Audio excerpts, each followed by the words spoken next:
আসসালামু আলাইকুম প্রিয় viewers, welcome to Sathi recipe house. আজকে আর একটা নিউ রেসিপি নিয়ে আসলাম।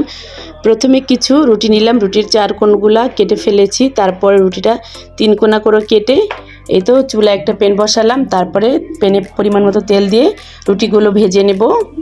ভিউয়ার্স, আমার রেসিপিটা ভালো লাগলে সাবস্ক্রাইব প্লিজ, বেশি ভালো লাগলে লাইক কমেন্ট শেয়ার করে পাশে থাকবেন। এভাবে রুটিগুলো উল্টো পালট করে ভেজে নেব, দোনো পাশ ভালো করে ভেজে নেব। এই তো এভাবে ভেজে নেবেন। ভেজে নেওয়ার পরে এই তো তুলে ফেললাম। এই তো আমার ভাজা কমপ্লিট। এখন চুলা আবার একটা প্যান বসালাম। তারপরে পরিমাণ মতো লিকুইড দুধ দিলাম। লিকুইড দুধ দিয়ে আর একটু গুঁড়ো দুধ দিয়ে দিলাম। দিয়ে ভালো করে হ্যান্ড ব্লেন্ডারের সাহায্যে নেড়ে নেব। তারপরে একটু লবণ আর একটা এলাচ দেব। এলাচটা পরে তুলে ফেলবো। এই তো ভালো করে ভিউয়ার্স এভাবে নেড়ে চেড়ে তারপরে আর একটা কাপে একটু পানি দিয়ে তারপরে কাস্টার্ড পাউডার গুলিয়ে নেব। আমি 3 চামচ কাস্টার্ড পাউডার গুলিয়ে নিয়েছি।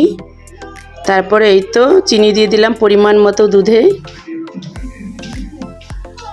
চিনিটা দিলাম আর একটু জাফরান দিলাম, শুধু স্মেলের জন্য। জাফরানটা দিলে একটু স্মেলটা ভালো হয়, শাহি শাহি স্মেল হয়।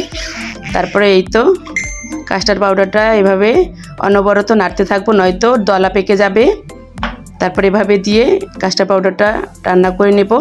তারপরে এই তো রুটিগুলো এভাবে সাজিয়ে নেব, একটা বলে সাজিয়ে। তারপরে কাস্টার্ড পাউডারটা হালকা ঠান্ডা করে,